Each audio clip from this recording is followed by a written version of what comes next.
E agora teremos, então, a participação do Rafael Albuquerque, membro da Sociedade Teosófica, membro da Loja Teosófica Florianópolis, tesoureiro da Loja Teosófica Florianópolis.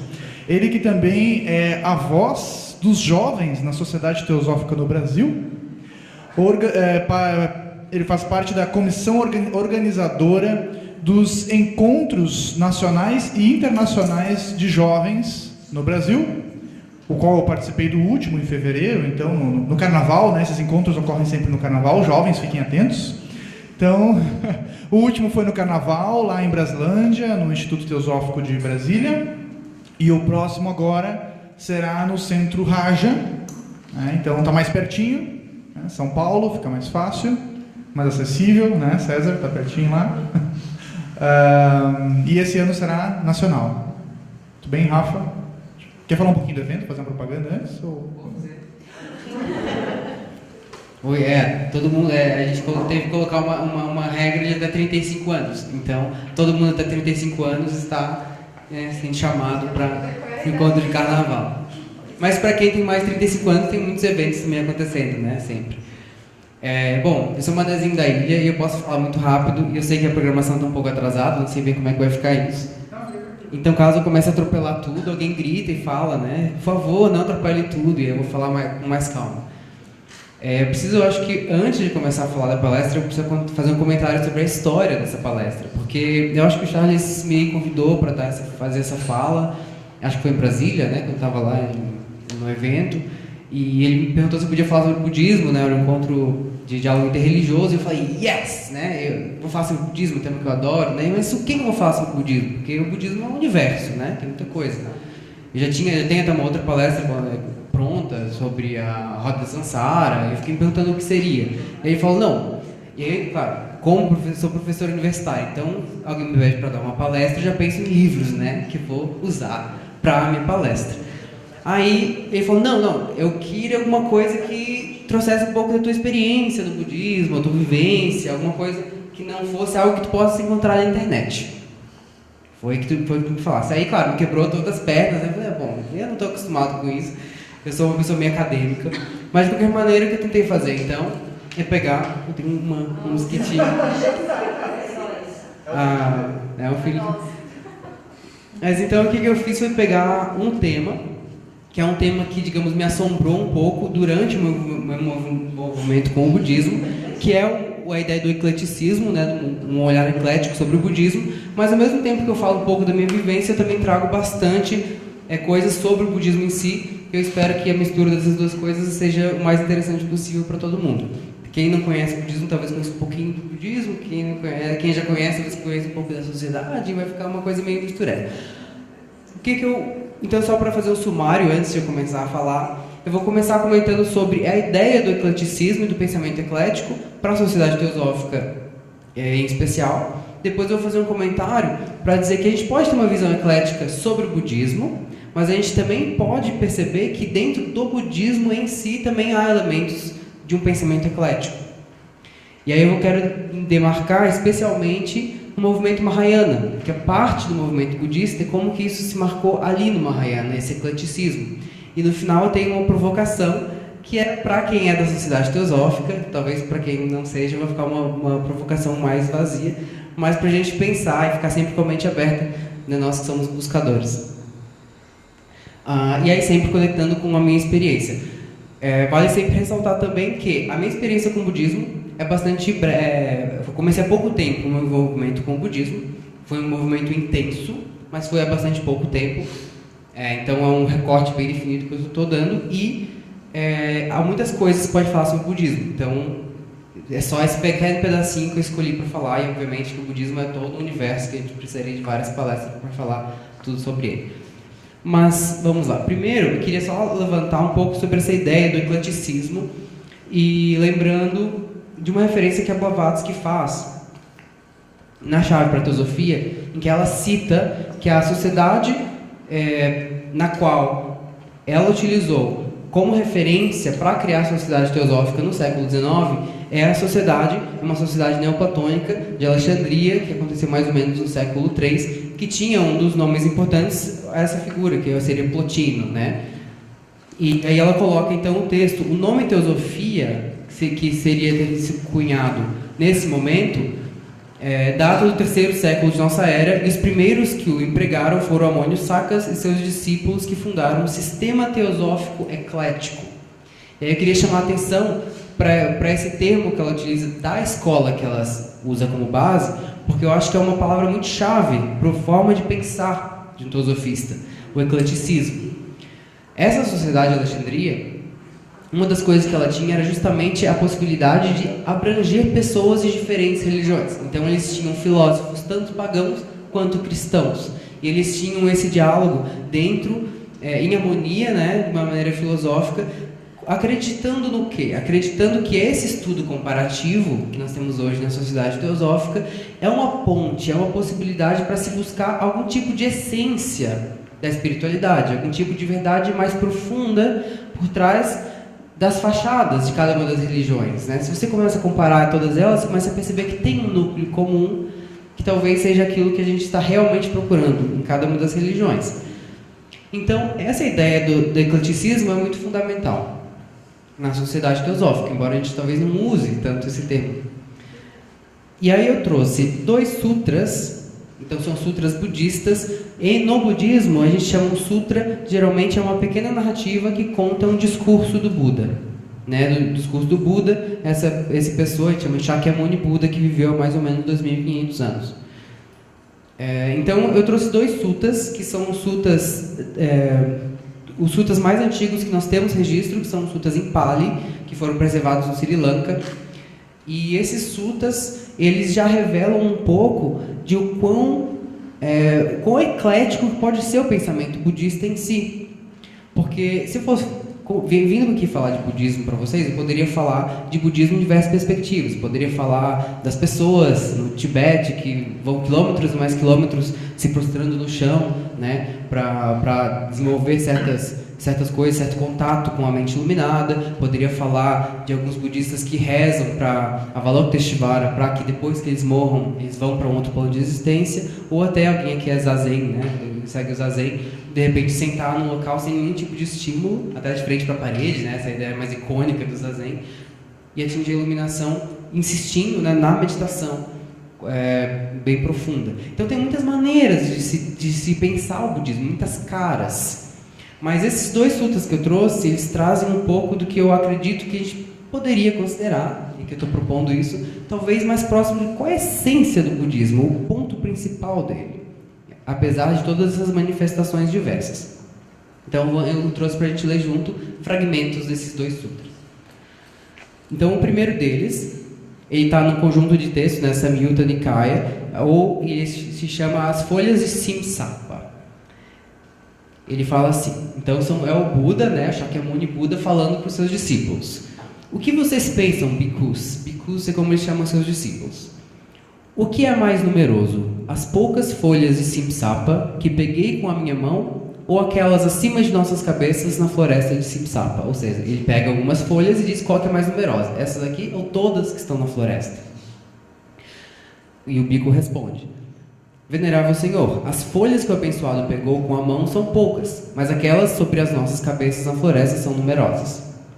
Assim também, bhikkhus, as coisas que aprendi através do conhecimento direto, ou seja, dessa meditação profunda que consegue acessar a realidade como ela realmente é, e o que não ensinei são numerosas, enquanto as coisas que ensinei para vocês são poucas. Ou seja, o que ele aprendeu com a iluminação dele são muitas coisas, mas ele só ensinou um pouquinho. E por que, bhikkhus, não ensinei essas muitas coisas? Porque elas não trazem benefícios, são irrelevantes para os fundamentos da vida santa e não conduzem ao desencantamento, ao desapego, à cessação da atividade desenfreada da mente, né? À paz, ao conhecimento direto, à iluminação e à nibbana, ou nirvana, né? Nibbana é Pali. Por conseguinte, eu não ensinei. E o que, bhikkhus, eu ensinei? Isto é o sofrimento, esta é a origem do sofrimento, essa é a cessação do sofrimento e esse é o caminho que conduz à cessação do sofrimento. Esse é o primeiro discurso que ele faz depois da iluminação. A gente chama das 4 nobres verdades. Então, as 4 9 verdades são bastante simples, né? Ele diz, há sofrimento, ele explica qual que é a origem do sofrimento, ele explica que tem um caminho para sair do sofrimento, e a 4ª nobre verdade é qual é o caminho para a cessação do sofrimento, que é o que ele chama de nobre caminho óctuplo, né, em 8 partes. Então, aqui a gente tem uma coisa muito clara, que é o seguinte, tem muitos conhecimentos que a gente pode ter por aí, como as folhas da floresta de Simsapa. É difícil, né? Simsapa. Mas o que ele ensinou é apenas aquilo que é relevante para o caminho espiritual. E o que é relevante para o caminho espiritual? Apenas aquilo ali. Então, o ponto principal do budismo não é tanto a gente entender muitas coisas, ou conhecer muitas coisas, mas é como se ele te oferecesse um caminho. Ele fala, se existe sofrimento, você percebe que existe sofrimento, existe um caminho para sair desse sofrimento e o caminho é esse. Siga o caminho. E esse é o conhecimento, a essência do budismo. Não tanto todos os outros conhecimentos que sim, a doutrina budista explora, né, sobre a origem do mundo, todas as questões possíveis, né, a doutrina budista é muito ampla, mas esse seria o ponto-chave. O outro estudo que eu trouxe é o pequeno discurso para Malunkyaputta. E aí o Buda falando, suponha, Malunkyaputta, que um homem fosse ferido com uma flecha besuntada com muito veneno, e seus amigos e companheiros, seus pares e parentes, trouxessem um cirurgião para tratá-lo, um médico, né? O homem diria, eu não permitirei que o cirurgião retire a flecha, até que eu saiba se o homem que me feriu era um nobre, ou um brahmane, ou um comerciante, ou um trabalhador. E ele diria, eu não permitirei que o cirurgião retire a flecha, até que eu saiba o nome e o clã do homem que me feriu. E aí ele continua, eu não vou permitir que esse médico tire essa flecha, até que eu saiba se a flecha era de ferro ou era de madeira. Eu não vou deixar que ele tire isso até descobrir se esse arco foi feito por um homem ou por uma mulher. E assim ele continua com muitas dúvidas, e ele não vai permitir que tirem a flecha envenenada até que ele saiba todas essas informações. Tudo isso ainda não seria do conhecimento daquele homem, e nesse meio tempo ele teria morrido. Assim também, Malunkyaputta, essas coisas ainda permaneceriam não declaradas, e nesse meio tempo aquela pessoa teria morrido. Portanto, Malunkyaputta, lembre-se daquilo que eu deixei sem declarar como não declarado, e lembre-se daquilo que eu declarei como declarado. Nesse sutta, então, o Buda compara o que ele declarou com a retirada da flecha envenenada. E o que ele vai criticar no Malunkyaputta é que ele queria saber muitas coisas, e o Malunkyaputta faz muitas perguntas para o Buda metafísicas. Ele diz assim, depois que o Buda atinge a iluminação e deixa o nosso mundo, né, o Paranirvana, ele existe ou ele não existe mais? É uma pergunta metafísica. Ou, por exemplo, quando uma pessoa reencarna de uma vida para outra, é a mesma pessoa que reencarna ou é uma outra completamente? São várias perguntas metafísicas. E o Malunkyaputta tinha todas essas perguntas e o Buda falava, eu não vou responder.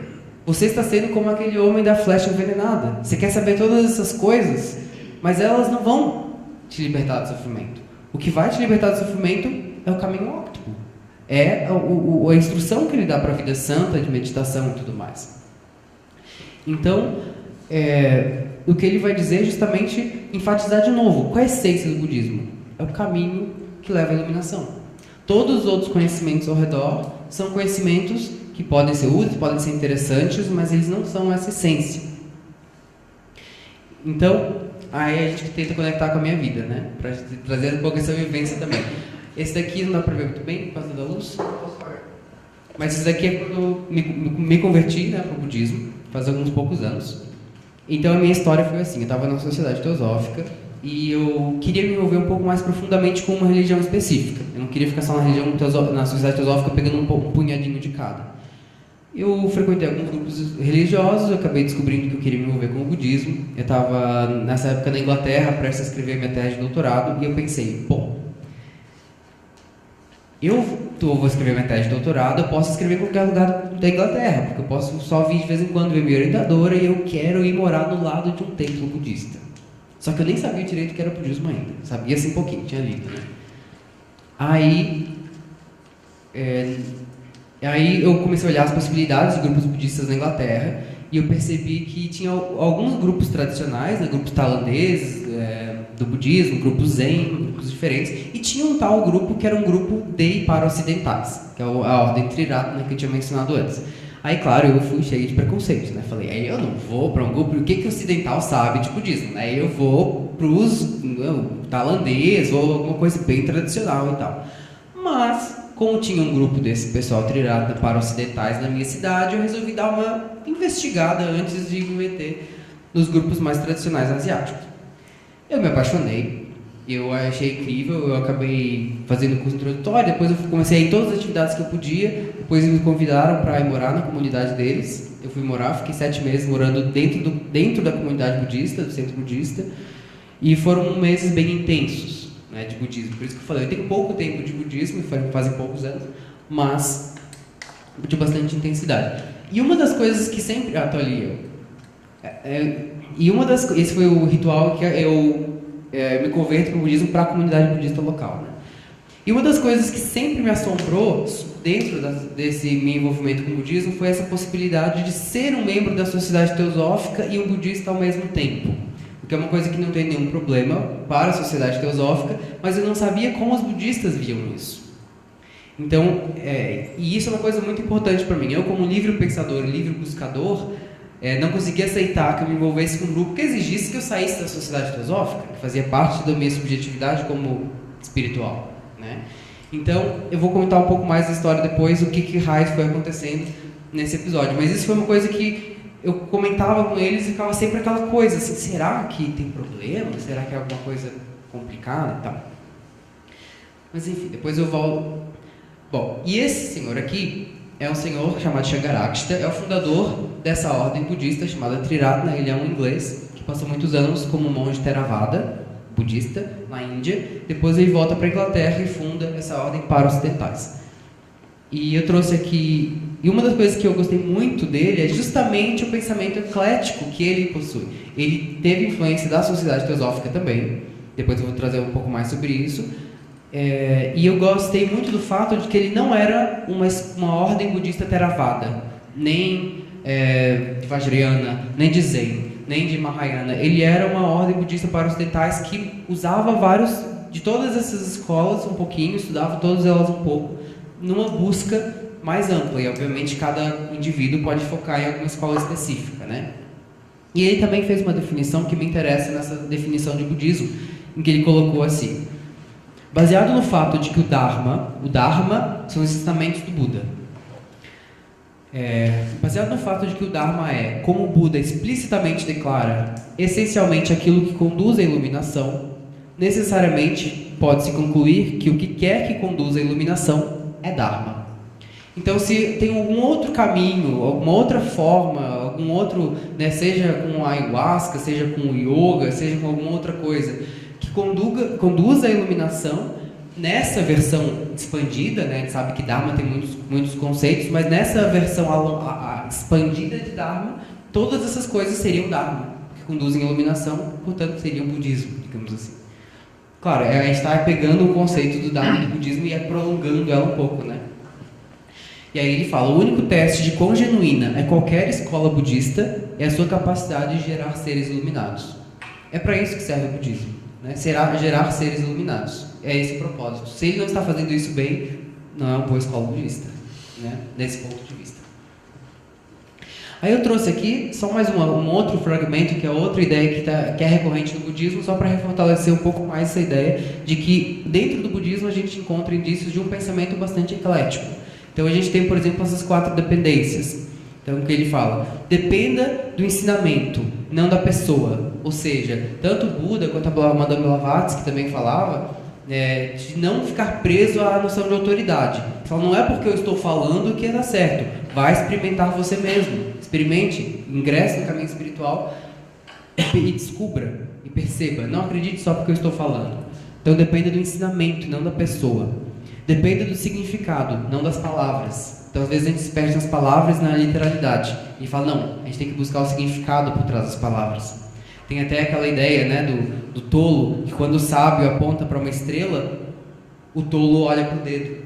né? Como se eu olhasse para a palavra, em vez de olhar para a estrela, que é para realmente o que as palavras querem dizer no fundo. Depende do significado definitivo, não do provisório. Então, de novo, tentando buscar um conhecimento mais transcendental, mais supremo. E depende da sabedoria, não da consciência. Aqui, consciência está se referindo como ao pensamento, né? Então, depende da sabedoria e não do seu pensamento, não do conhecimento, né, que a gente acumula.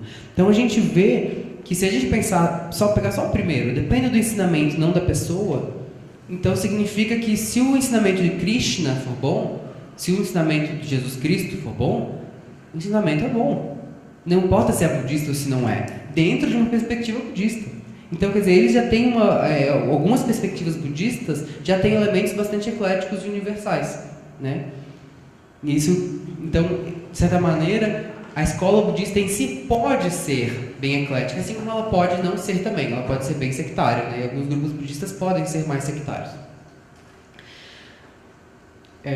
Aqui é o Dzogchen Ponlop. Ele é um dos tulkus tibetanos, né? Então são crianças tibetanas que foram reconhecidas como reencarnações de grandes mestres. E ele depois fugiu para a Índia, depois foi para os Estados Unidos. Vou tirar porque senão todos ficam lendo. E ele foi para os Estados Unidos e ele tinha essa preocupação de trazer um budismo que fosse relevante para a cultura ocidental. No caso, em especial, da cultura dos Estados Unidos, que era onde ele estava. E aí ele faz um comentário que eu queria ressaltar. Então ele fala: as tradições budistas ancestrais do Oriente deram origem a formas culturais elegantes e poderosas. Então aqui a gente tem várias estátuas de Buda, né? Então mandalas, vajras, todos os tipos de parafernálias e formas e símbolos muito poderosos. Essas formas são, em muitos casos, incrivelmente expressivas da sabedoria que elas contêm. Foi necessário tempo e inspiração de incontáveis gerações para descobrir e refinar essas formas, algumas delas bastante elaboradas e que podem abrir a porta para nós.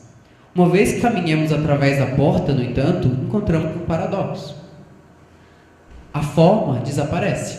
No outro lado, depois que você atinge esse estado de iluminação, estado além, não existem estátuas de Budas, nem recipientes com incenso, nem sons de gongos ou mantras, nem esteiras, nem almofadas de meditação e nem ninguém a meditar. Por quê? Essas formas e atividades são simplesmente os meios de entrar na dimensão livre de nossas mentes.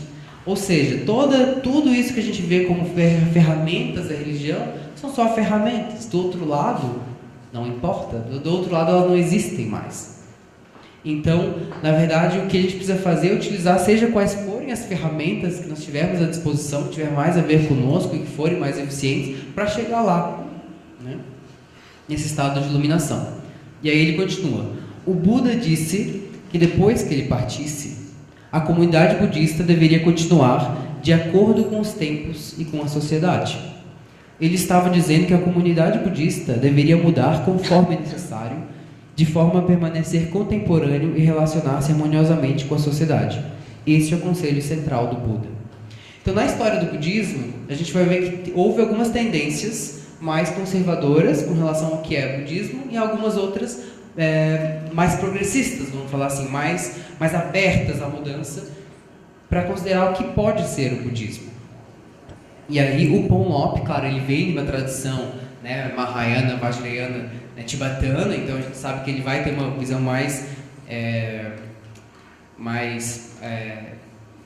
aberta a mudanças, né? Mas ele vai colocar que o próprio Buda disse isso. A tradição budista deve sempre se atualizar de acordo com a sociedade, com o tempo em que eles estão. E aí eu trouxe aqui isso aqui é uma coisa que ele também coloca, eu acho que é um risco que a gente tem de quando a gente está tentando trazer essa adaptação do budismo, né? Ele fala assim: podemos parecer budistas e falar como budistas e sentar numa almofada como todos os outros budistas. Então pensamos que nos tornamos automaticamente seguidores dos ensinamentos do Buda. Mas todos esses conceitos estão nos separando da grande simplicidade do exemplo e da mensagem do Buda. Fazemos o que fazemos apenas para despertar. Despertar é a palavra que a gente usa para iluminação, né?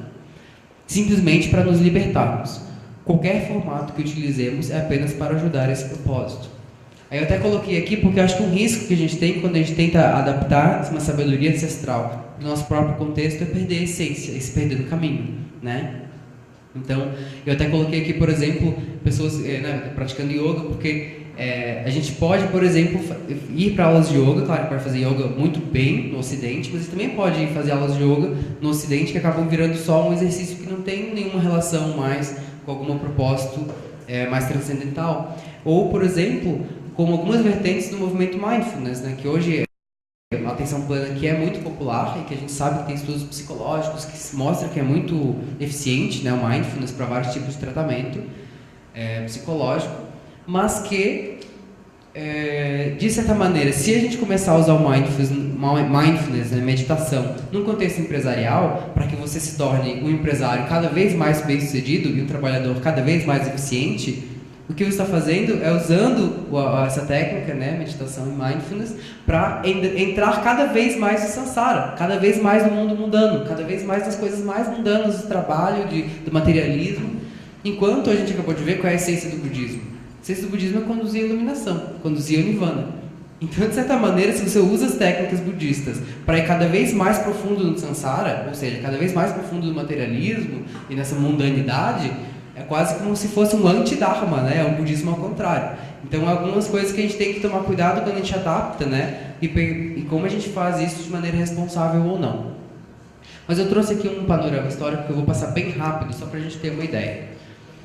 Para a gente ver como que esse budismo foi se adequando ao longo das eras, onde quer que ele fosse. Então, a gente tem, no século V a.C., mais ou menos, o Nirvana do Buda.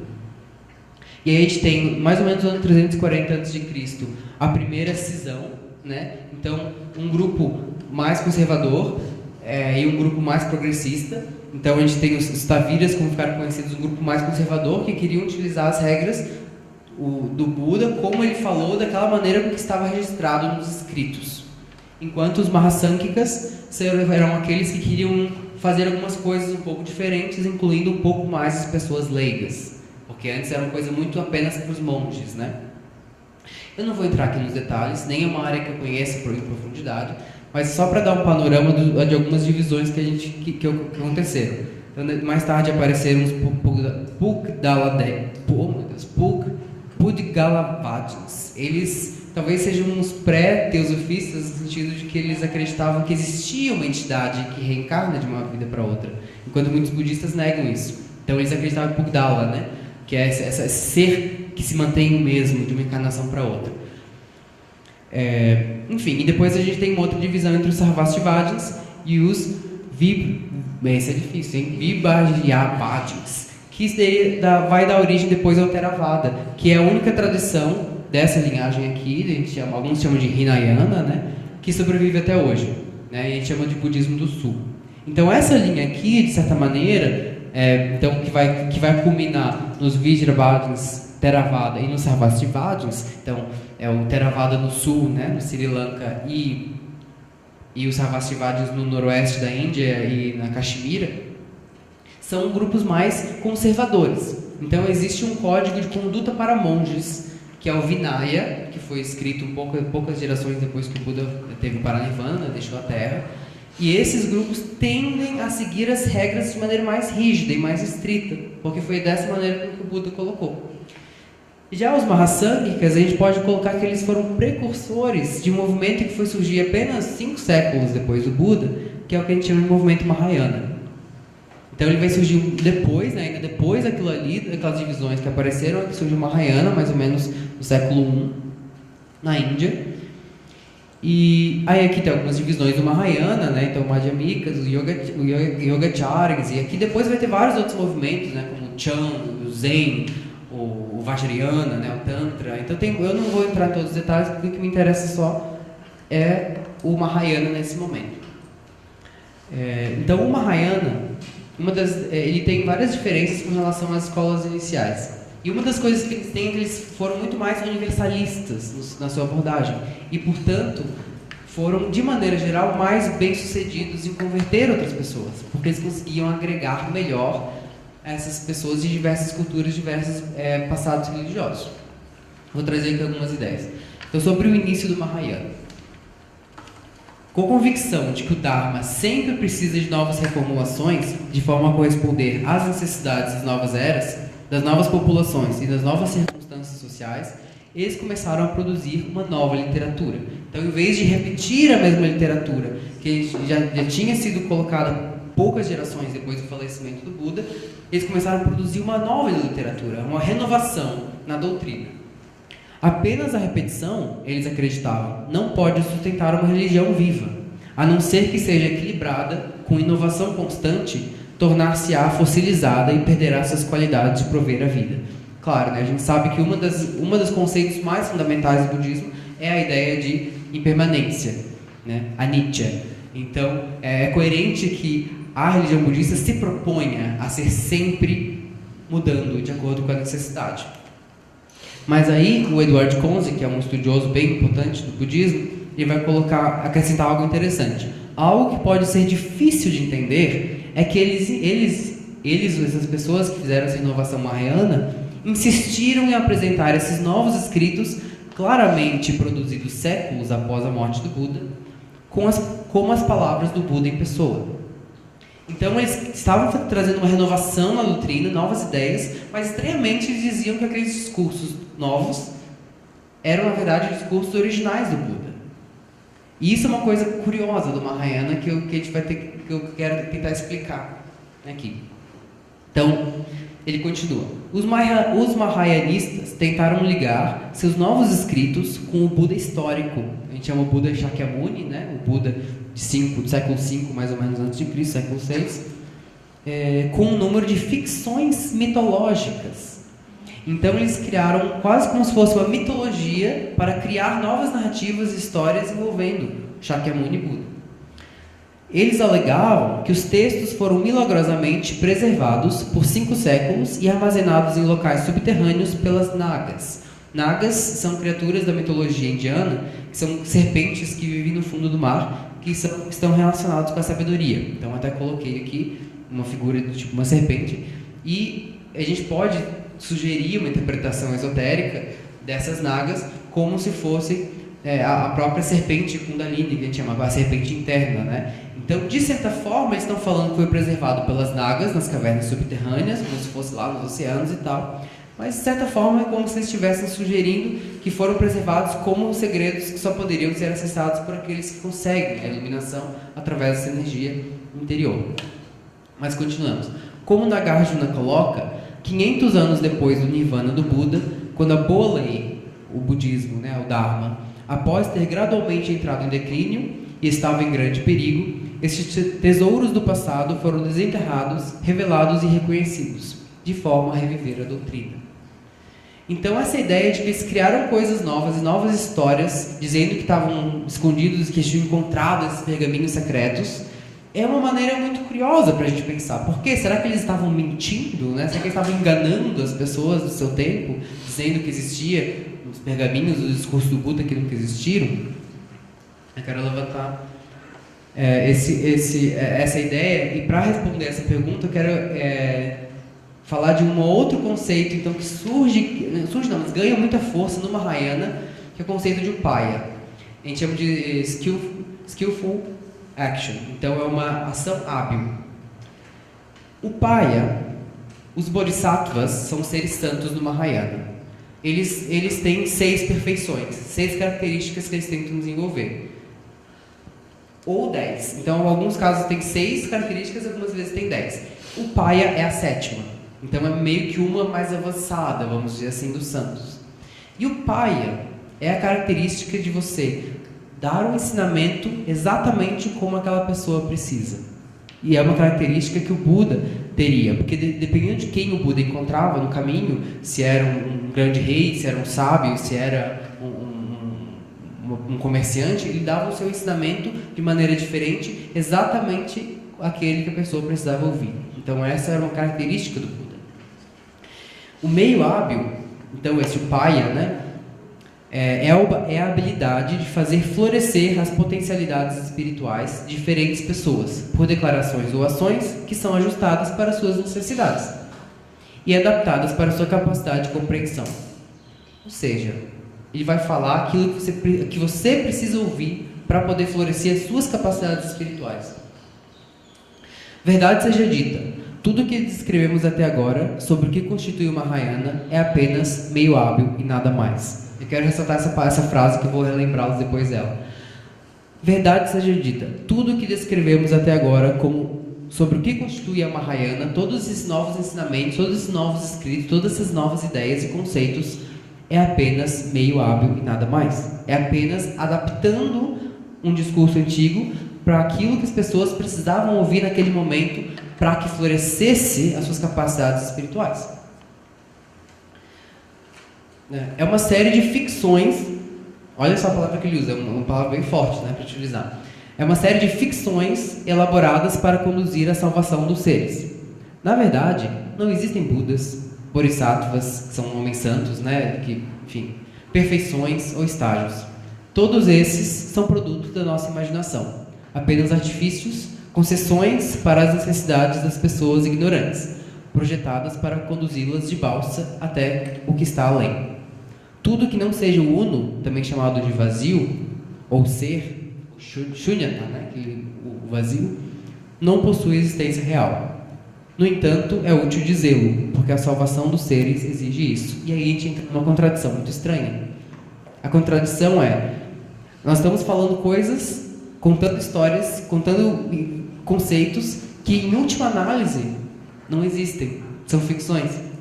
Mas elas são necessárias, porque através delas é que a gente pode dar o salto e ir de balsa, como eles falam, até a outra margem, que é a margem da iluminação e tal. Porque sem a balsa, e às vezes o budismo, o Dharma, é comparado a uma balsa, um barco para conduzir até o outro lado do rio, sem a balsa a gente não chega.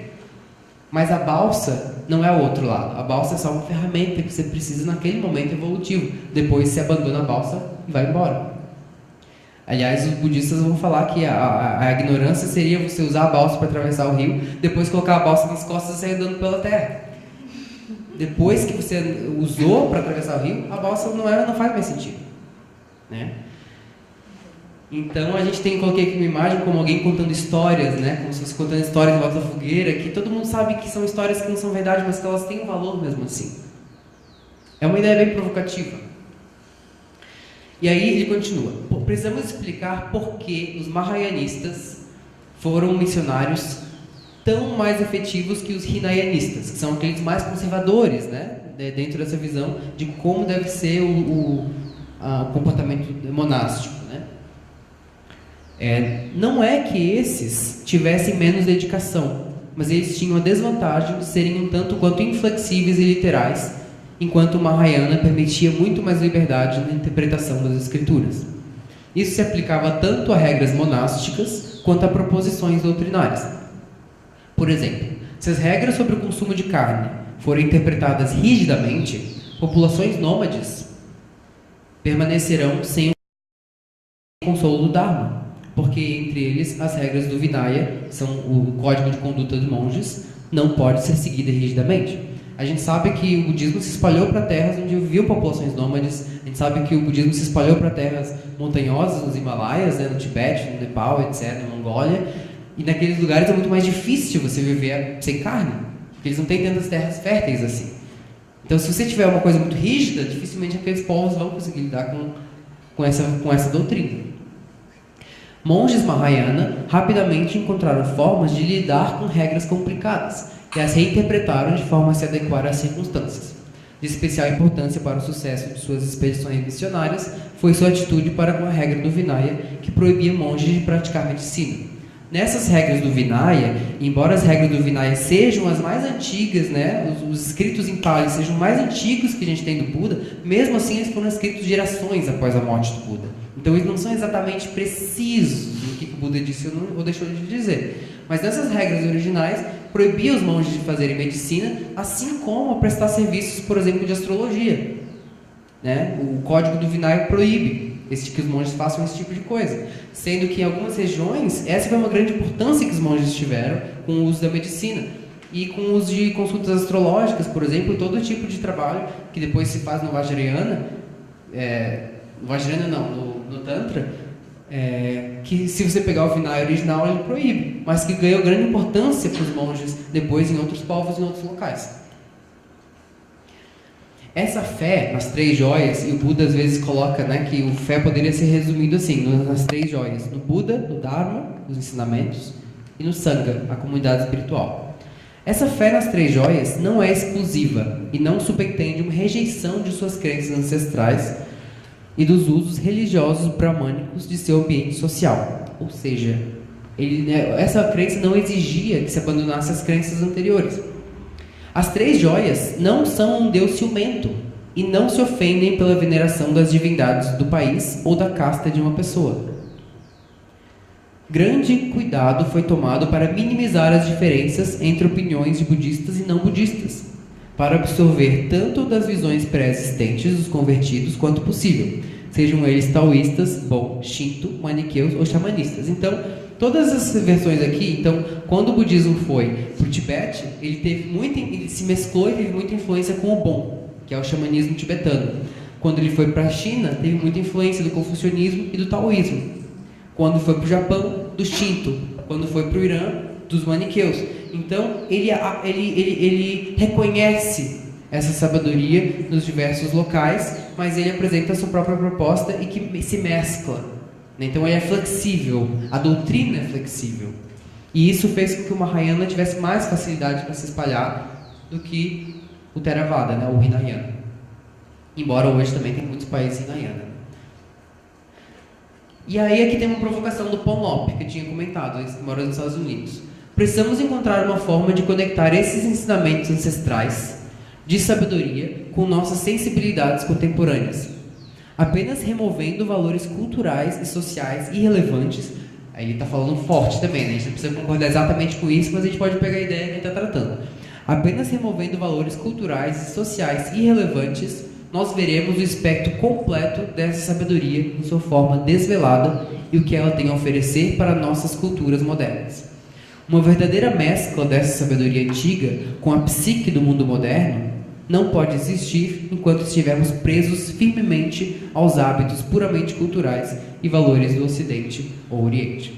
Então aqui eu coloquei várias imagens, de como se fossem Budas reinventados, releituras de Budas, para a gente pensar nessa questão. Como é que o budismo poderia vir no Ocidente, sendo que a essência do budismo viria para o Ocidente? E que a gente pudesse, talvez, se relacionar com os aspectos culturais, mas sabendo que eles são aspectos culturais, sabendo que talvez aspectos culturais ocidentais tivessem que ser colocados também na mistura, Se a gente tenta aplicar uma religião oriental só com os aspectos culturais orientais, talvez isso seja um impedimento para muitas pessoas.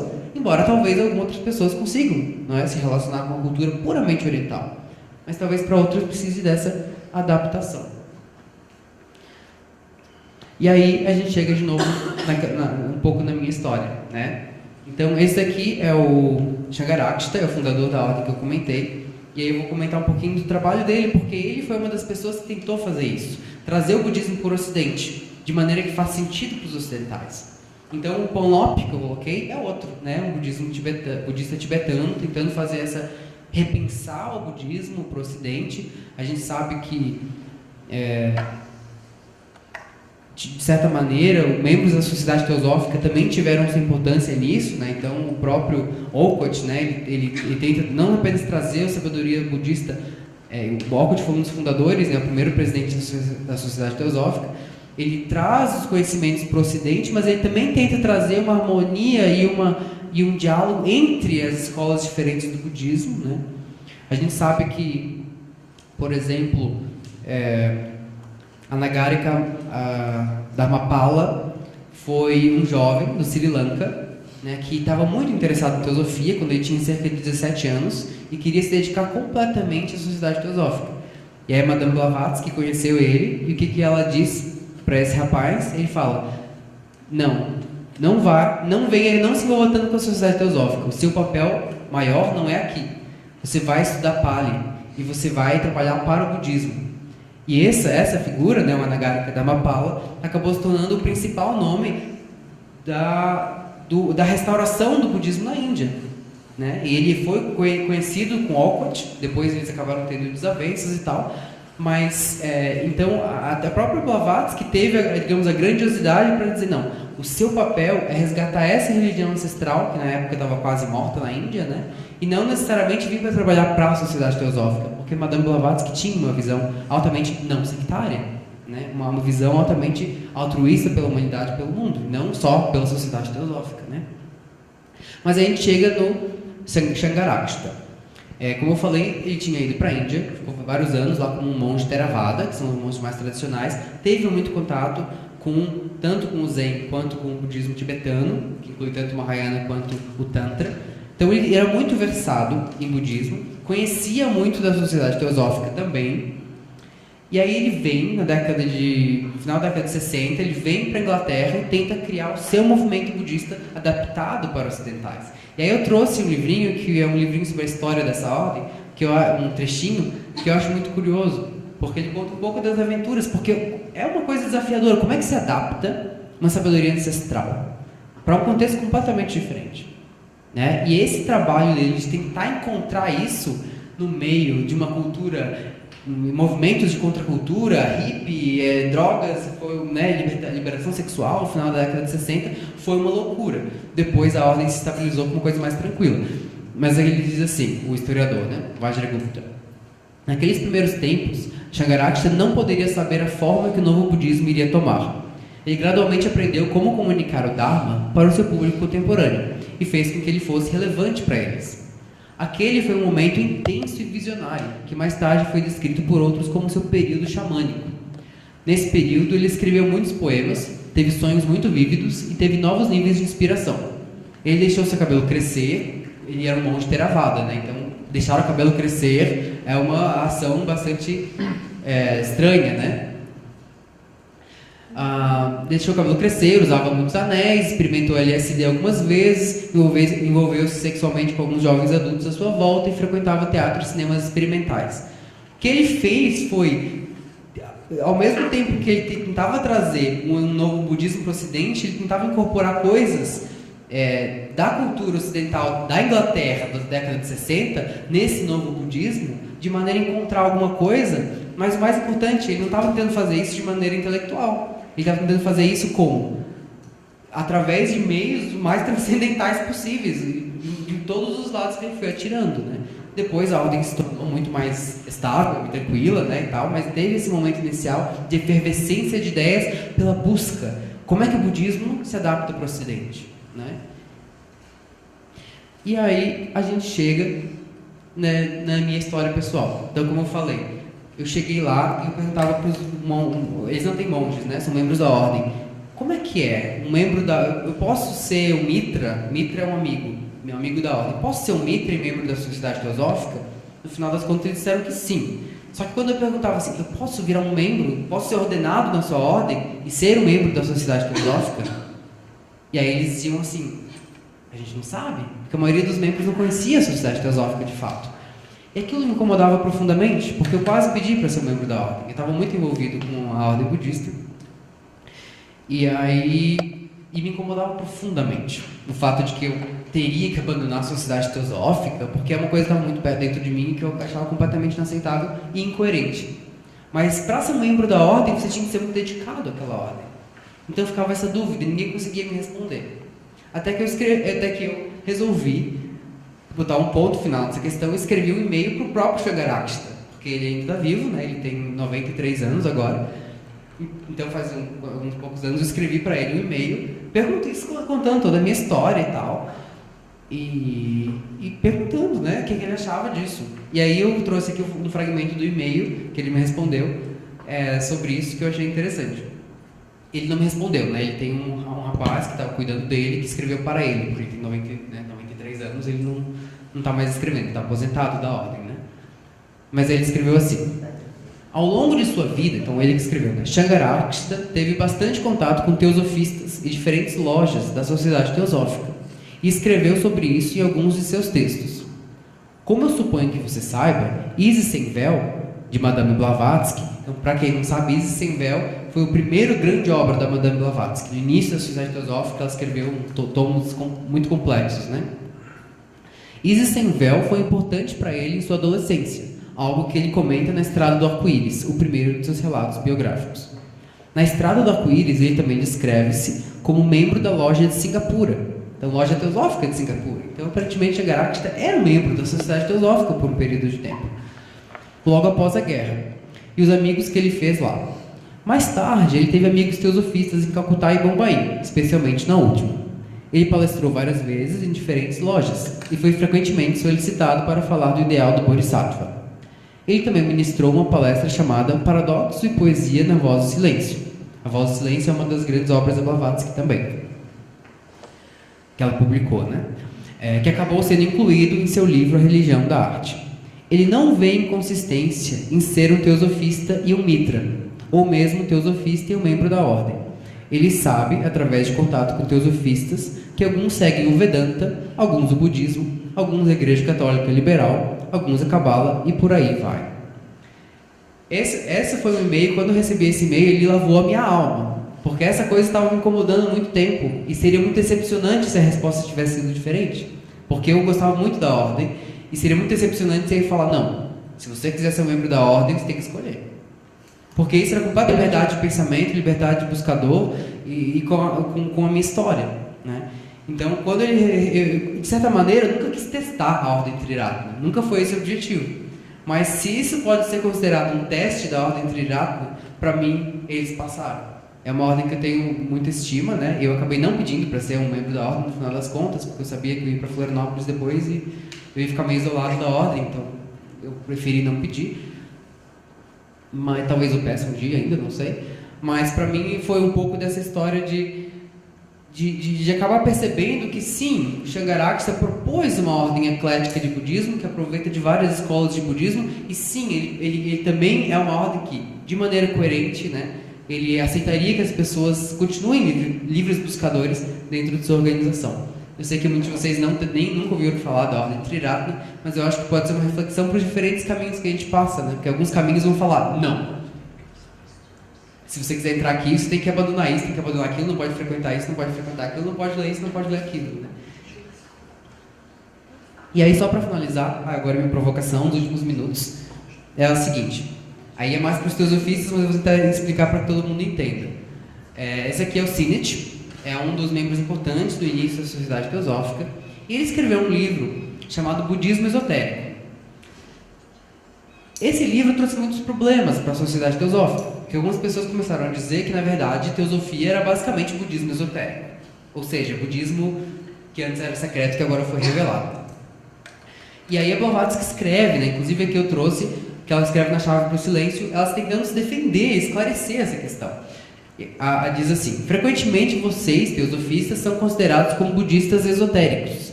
Vocês são discípulos de Gautama Buda? E aí ela responde: esse erro nasceu da má interpretação do verdadeiro sentido do título da excelente obra de Sinnett, o budismo esotérico, onde deveria ter sido escrita a palavra budismo com um só D, ao invés de dois, porque nesse caso essa palavra teria expressado a ideia do autor, ou seja, sabedoria, né, correspondente a Bodha, Bodhi, inteligência ou sabedoria, ao invés de budismo, que significa a filosofia religiosa de Buda, o Gautama. A teosofia, como já se disse, é a religião da sabedoria. Então, é bem compreensível que a Blavatsky queira, não só na chave para a teosofia, mas também como na doutrina secreta, ela tenta dar essa ênfase de que teosofia não é budismo esotérico. Teosofia é uma outra coisa. Inclusive, talvez, por causa de uma coisa que acho que o Mariano comentou, né, que tem a ver com o que ele comentou, sobre a nossa visão de religião. Budismo é uma coisa que surge da mentalidade mais ocidental. Tradicionalmente, os budistas não se chamavam budistas. Eles se chamavam seguidores do Dharma. Eles são seguidores dos ensinamentos. Eles não têm essa ideia de religião da mesma maneira com que a gente imagina a religião, vendo de uma criação judaico-cristã. Então quando a Blavatsky chega com esses ensinamentos e as pessoas dizem isso é budismo esotérico, é claro que se fosse budismo esotérico, ia ter grande rejeição, porque a gente sabe, né, dentro da nossa criação, que a gente não pode ter duas religiões. Então, se eu for cristão, eu não posso ser teosofista, porque teosofia é budismo esotérico.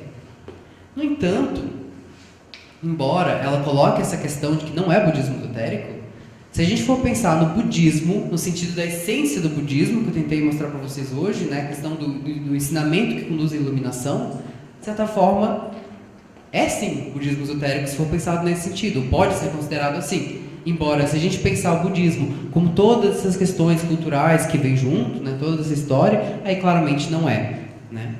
Mas se a gente pensar na essência, tá, E aí, para fechar a provocação, eu coloco assim: o Dharma, os ensinamentos do Buda, ele se expandiu para várias áreas. Então, quando ele foi para a China, né, a gente tem o budismo chinês, né, o Shan, também é uma versão do budismo chinês, influência do taoísmo, do confucionismo. No Japão, a gente tem o Zen, o budismo japonês, influência do Shinto. No Tibete, a gente tem o budismo tibetano, com influência do Bon. Na Tailândia, a gente tem o budismo da Tailândia, e assim vai. No Vietnã, tem o budismo do Vietnã. Em cada país tem a sua escola de budismo, mesmo que às vezes seja parecido com outros. E aí a minha pergunta fica assim: e quando o Dharma chega no Ocidente? Será que a gente pode considerar isso que eu coloquei, que talvez a doutrina teosófica que é exposta por Madame Blavatsky e outros seja, de certa maneira, uma versão dos ensinamentos originais do Buda, quando são trazidos para o Ocidente? Ou seja, quando vai para a China vira Chama, simplificando, né, o discurso, quando vai para o Ocidente vira doutrina teosófica. É uma provocação, na verdade. E aí eu vou finalizar com essa. Será que a doutrina exposta pelos fundadores da Sociedade Teosófica poderia ser considerada, como Edward Conze descreve o Mahayana, é apenas um meio hábil aplicado ao Ocidente? Ou seja, será que tudo que a gente estuda nos livros originais da Blavatsky, a doutrina, é que a gente tem o aspecto de religião comparada, mas tem uma doutrina própria também, que é baseada na religião comparada, né? Será que isso tudo é o meio hábil? Ou seja, será que isso tudo é exatamente o que a gente, nós ocidentais, precisamos ouvir para sermos colocados no caminho espiritual, rumo à iluminação, mas que não necessariamente é a verdade? Talvez seja uma ficção, talvez não seja. Na verdade, talvez não importe se é uma ficção ou não é. O que importa é, será que isso nos conduz à iluminação? Porque se a gente pensar que isso é apenas um meio hábil de mestres de sabedoria, tentaram trazer ensinamentos que conduza essas pessoas ocidentais, materialistas, rumo ao caminho espiritual, será que importa se ela é verdade ou não? Aqui eu coloquei uma pintura de Nicholas Herrisch, né, nos Himalaias, como se fosse então a Sociedade Teosófica uma tentativa de trazer a sabedoria oriental para o Ocidente. E nesse processo ele vai se colocar da maneira que nós precisamos ouvir, para poder ouvir e acordar e despertar realmente espiritualmente. Então, eu mantive mais ou menos o meu tempo aqui. Muito obrigado. Deixo vocês com uma imagem do templo budista lá de Adyar, que é a sede internacional da Sociedade Teosófica. E aí, não sei se tem tempo para alguma outra perguntas. Espaço rapidinho para perguntas. Não sei se é bem uma pergunta, mas é uma das coisas que me ocorreu agora, pelo fato de eu ser muito perguntadeira e tudo mais. Eu já discutia muito com o Charles quando ele me apresentava alguma coisa nova. E eu dizia, sim, isso é exatamente isso escrito dessa forma. Eu estudo muito cor, fui casada com um músico, e ele era muito de teoria musical. E em todos os lugares eu sempre cheguei à conclusão que tu chega à mesma conclusão, no final das contas, ao mesmo ensinamento. E eu achei fantástica a tua apresentação dentro do budismo, como ele se ramifica, e essa conclusão de que a importância da contemporaneidade e da questão de falar a mesma língua, sabe? Eu já tinha assistido isso em outras línguas, em outros lugares. Muito obrigada, muito legal. Obrigado. Queria apenas perguntar a respeito dos mosteiros, onde os monges ficam reclusos, isso já é milenar, né? De geração para geração. Aí eles conseguem um domínio da mente, corpo, espírito, uma harmonia que faz, talvez, com que eles consigam atingir um estágio de felicidade ou de prazer que a gente não consegue aqui, ligado ao mundo material, né? Minha pergunta seria relacionada a isso. Como esse ritual, essa reclusão, essa interiorização nos ajudaria a viver no mundo ocidental, a entender mais nossas dificuldades e a evoluir no caminho de um desapego material, tal, que eu acho que é ali que a gente conseguiria uma felicidade ou uma parte de felicidade que a gente não encontra no materialismo.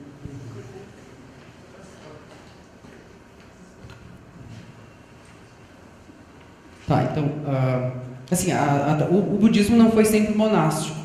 Então, historicamente, teve fases do budismo, né? Então, os primeiros budistas, inclusive o Shakyamuni, né, o Buda, ele alcança a iluminação dentro de uma prática na floresta, né, sozinho e se alimentando do que era dado a ele, né? Então, ele não tinha uma estrutura monástica e nem código monástico para seguir na época, né?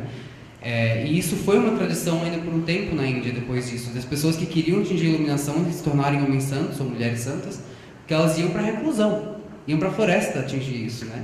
Acabou se criando depois os monastérios, né, as ordens monásticas, mas as ordens monásticas elas também foram quebradas. Então, por exemplo, a gente tem no Tantra. O Tantra foi um dos movimentos que mais quebrou com as ordens monásticas, se a gente for pensar.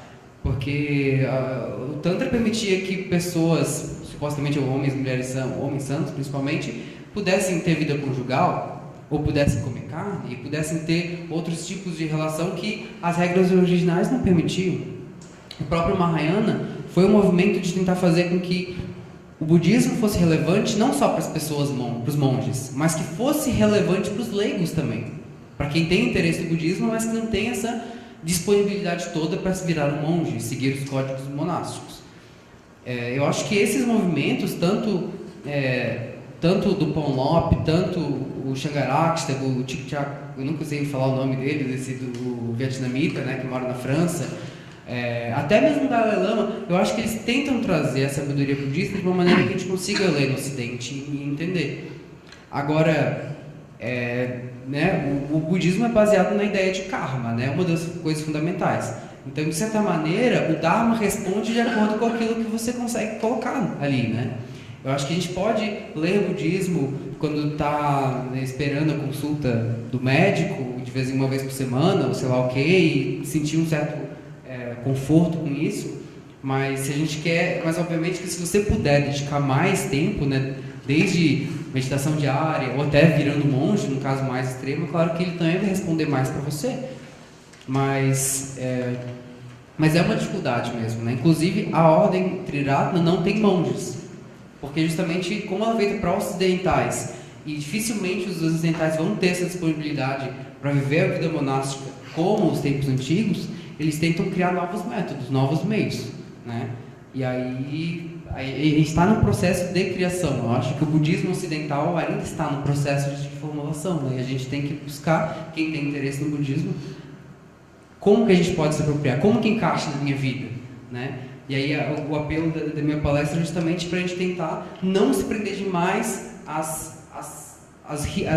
rigidez cultural, mas conseguir realmente adaptar e pensar qual é a essência do budismo e como eu utilizo isso na minha vida, né? Como que o budismo me conduz à iluminação, mesmo no meu modo de vida, dentro das limitações que nós temos, né? Acho que...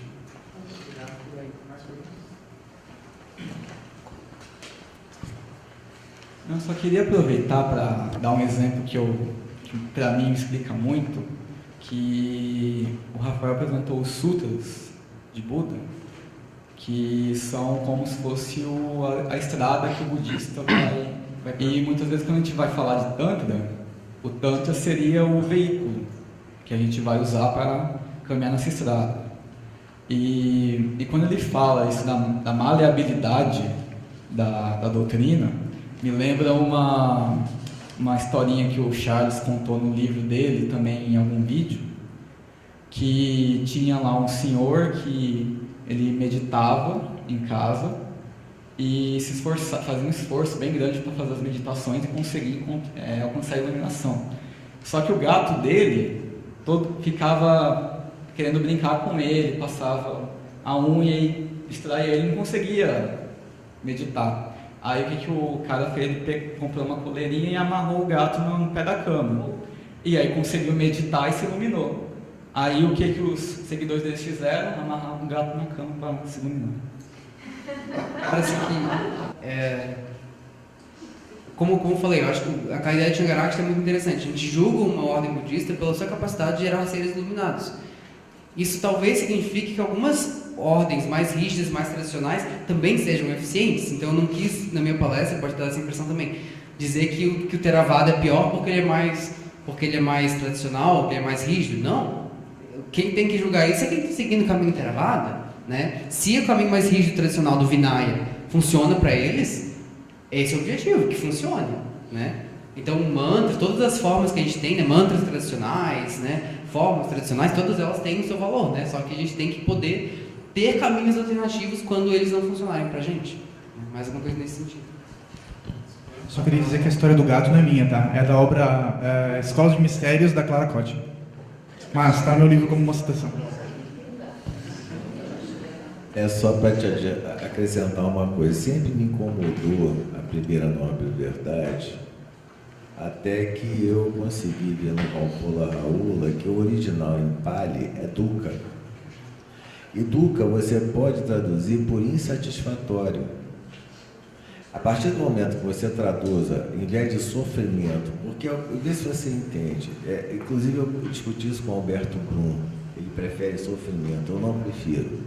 Que sofrimento envolve aquele sofrimento cristão, aquela coisa, eu estou sofrendo, mas aqueles que fazem intercâmbio, né, fazem com a divindade. Então, a partir do momento que você traduza dukkha por insatisfatório, para mim, pelo menos, faz muito mais sentido. E quem explora isso muito bem é o Valpola Raula, que ele foi um dos pioneiros da divulgação do budismo na França, né? O livro dele de 1953. Esse é um ponto que eu queria falar. Outro ponto que eu também tinha comentado é essa história do mindfulness. Isso é o Satipatthana Sutra. Simplesmente isso. Só que eles deviam trocar a palavra mindfulness por mind-emptiness. Que a ideia é atingir o claro vazio da mente. Então não é mindfulness, mind-emptiness. Tá? Isso que seria que deveria chegar. O terceiro ponto é que Madame Blavatsky nunca escreveu a doutrina secreta, ela recompilou, a doutrina secreta são os pedaços da existência de Dzyan. E Dzyan faz parte, então, se você entrar na yoga de 8 braços do Patanjali, faz parte de um dos últimos, tá entendendo? Você tem Yama, Niyama, Pratyahara, e vai subindo antes do Samadhi, que é a meditação. Entende? Então, nesse sentido, isso você vê que no início da Madame Blavatsky, da doutrina secreta, ela quer ver a unidade da sabedoria. Então, essa unidade é por isso que, ao você estudar mais a fundo, inclusive A Voz do Silêncio é uma obra budista, você vai ver que é uma coisa só. Nesse sentido, para mim, budismo esotérico é uma tautologia, porque ele, por definição, é esotérico. A partir do momento que, inclusive dentro dessa coisa aqui da margem do rio, eu vou te dar um koan, que o Buda nos dá a terceira margem. Entendendo? Então é isso que deve ser pensado. É só isso que eu queria te acrescentar. Foi excelente sua palestra.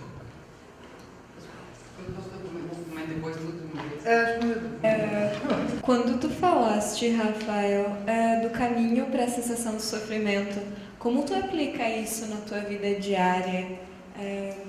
Gostaria de saber assim, um pouco como funciona isso na tua prática diária, o que tu traz disso, desse caminho para a cessação do sofrimento. A tradição de dukkha como insatisfação e não como sofrimento. Inclusive, se pegar etimologicamente, dukkha, ele a imagem de dukkha é como se fosse um carro de boi, ou uma carroça, né, uma charrete, que uma das rodas tem uma peça quebrada, tem uma coisa que não está. Então, toda vez que passa por aquele momento da roda, faz toque, toque. Então, é como se você estivesse fazendo uma viagem longa, que não é um sofrimento, é aquele incômodo de insatisfação, porque aquela coisa está te incomodando. É como se fosse uma pedra no sapato. E eu acho que isso é interessante porque, realmente, sofrimento eu acho que pode evocar nossa ideia cristã, enquanto dukkha é muito mais essa questão de, mesmo nos momentos em que você está feliz na sua vida, isso vai durar pouquinho, porque logo vem aquela sensação de que falta alguma coisa. E dukkha é uma peça fundamental da doutrina budista justamente por causa disso. Se não houvesse dukkha, a gente não se encaminharia rumo a nirvana, rumo à iluminação, uma vida espiritual, porque seria tudo bem. Mas o Buda diz que dukkha é uma das qualidades essenciais da existência, né? É a vidya, Anicca, anatta e dukkha. É não existência do ser como algo de si próprio, impermanência e insatisfação. Isso é inerente à própria existência. E é por isso que a gente tem que ir em direção a algo espiritual que consiga nos libertar desse dukkha. Agora, com relação ao budismo prático, né? O budismo, em termos de estado, tem muitas maneiras de colocar como é o caminho budista, né? Uma delas são o caminho 8 partes, né? O caminho óctuplo, o nobre caminho óctuplo é o principal, é o primeiro que ele expôs logo depois da iluminação. Então, são 8 esferas da sua vida que você teria que repensar, digamos assim, de maneira conjunta. Mas, assim, para tentar trazer uma ideia mais complexa e responder rápido também, né, para a gente poder continuar, também dá para considerar que existem tem 3 partes fundamentais da prática budista.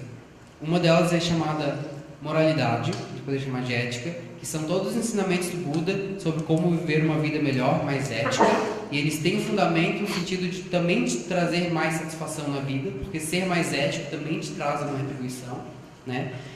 A segunda questão é a meditação, e o budismo talvez seja a religião que mais enfoca e mais dá importância e centralidade para a meditação, né? A meditação, inclusive, as escolas como o Shan e o Zen e outras também, como, enfim, algumas escolas budistas, elas vão justamente tentar diminuir a quantidade de papo furado, de conversas. Não, senta e medita. É isso, essa é zazen, não tem muita firula, é meditação. Claro que tem muitas técnicas de meditação, muitas maneiras de lidar com isso. Mas a meditação é uma das práticas mais fundamentais, mais importantes do budismo. E que é uma coisa que na sociedade teosófica também se recomenda, né? Meditação diária, estudo diário e serviço. Que é uma das coisas mais importantes. E a terceira coisa desses 3 passos do budismo também se pode considerar moralidade, meditação e sabedoria. Então, sabedoria que a gente conquista ajuda através da meditação e através do estudo para a gente poder refletir e trazer uma perspectiva filosófica que nos ajude a lidar com as coisas do dia a dia. Então, por exemplo, o budismo vai trabalhar muito com impermanência. Se a gente conseguir aceitar a impermanência das coisas e a mudança, em vez de ficar lutando contra ela quando ela é inevitável. Então, por exemplo, se você tem uma vareta na mão e ela vai sair da sua mão, porque as coisas têm impermanência, as coisas mudam, se você segurar com muita força, dói mais na hora que ela sai, né?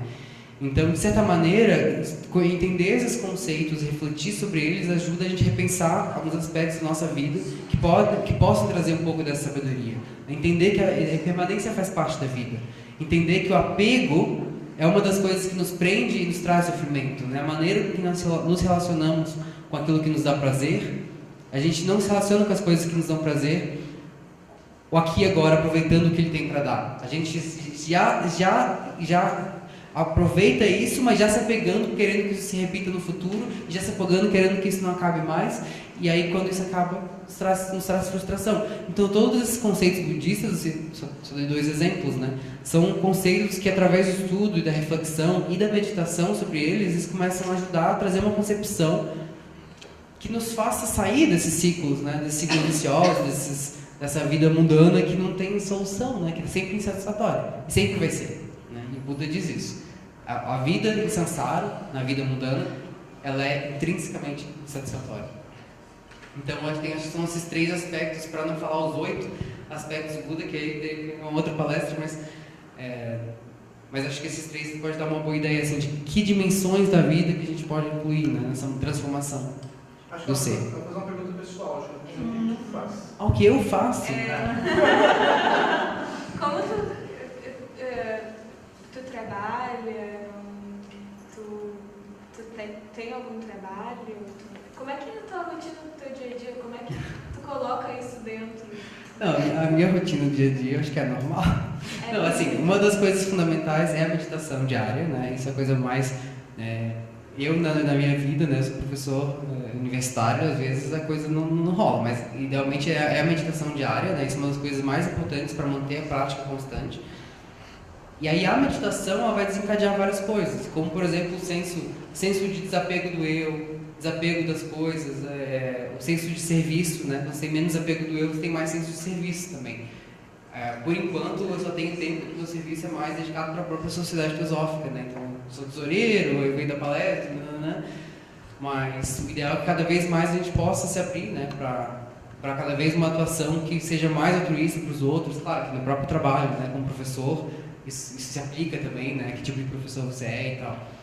Mas é isso, assim, principalmente a meditação e essa busca constante por sabedoria e serviço, né? Que advém de um enfraquecimento do senso do egocêntrico, né? Acho que mais nesse sentido. Por isso que eu até achei estranho assim, quando eu fiz vivência budista, eu pensei, mas o que as pessoas querem saber da minha vida? Eles querem saber do budismo, né? Mas enfim. Não, você quer saber disso? Obrigada, gratidão. Gostaria de dizer que eu estou muito orgulhoso com a palestra do Rafa. É um orgulho. Acho que os jovens na sociedade teosófica, tenho certeza que estão muito bem representados. Foi espetacular. E nós, da loja teosófica Yeshua, temos os brindes dos nossos apoiadores. Você ganha um kit da Orquídea e a obra do Salvo de Medeiros, doado pela Associação de Umbanda Caxias, em Molde das Trevas. Oi? Lembrando que a gente vai fazer meditações budistas amanhã de manhã, 6h30, para quem quiser acordar meia horinha mais cedo. Vai ter meditação budista amanhã e depois de amanhã. Amanhã é uma meditação budista bem tradicional, é uma Metabhavana, uma das mais tradicionais. É bem light, gostosa, delícia, belezura. A de domingo não vai ser uma Metabhavana, como está na programação. É uma meditação um pouco mais hardcore, assim, é uma meditação um pouco mais intensa, digamos assim, que é uma meditação dos 6 elementos. A gente vai fazer uma adaptação, é claro, não é exatamente como ela é, mas então a meditação de domingo é um pouco mais, não sei como colocar, mas aí vocês vêm e descobrem por vocês mesmos. É o suspense, né, gente? Suspense. Agora a fotinha, ó. Tá. É um tutorial de meditação, imperdível.